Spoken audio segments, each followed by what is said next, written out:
Hi, this is Dinesh Gangasani. Welcome to my channel. Think about this. చిరుధాన్యాలు, తృణధాన్యాలు అంటే మీకు అందరికీ తెలిసిందేనండి. తృణధాన్యాలు వచ్చేసి ఇటు వరి మరియు గోధుమలు. మరి చిరుధాన్యాలు అనగా రాగులు, సజ్జలు, జొన్నలు ఇలాంటివన్నీ కూడా చిరుధాన్యాల కిందికి వస్తాయండి.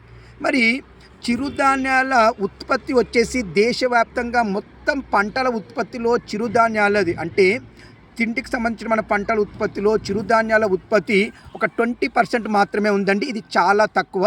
మరి ఇప్పుడిప్పుడే చిరుధాన్యాల ఉత్పత్తి అనేది దేశవ్యాప్తంగా గణనీయంగా పెరుగుతుంది. ఎస్పెషల్గా దక్షిణ భారతదేశంలో ఈ చిరుధాన్యాల ఉత్పత్తి అనేది పెరుగుతుందని చెప్పేసి ఎంఎస్ స్వామినాథన్ పరిశోధన సంస్థ వెల్లడించినటువంటి అధ్యయనంలో తేలింది. ఏది ఏమైనా మరి చిరుధాన్యాల ఉత్పత్తిని పెంచాల్సిన అవసరం ఎంతగానో ఉంది. దాన్ని ప్రోత్సహించాలని కోరుకుంటున్నాను. ఇట్లు దినేష్ గంగసాని.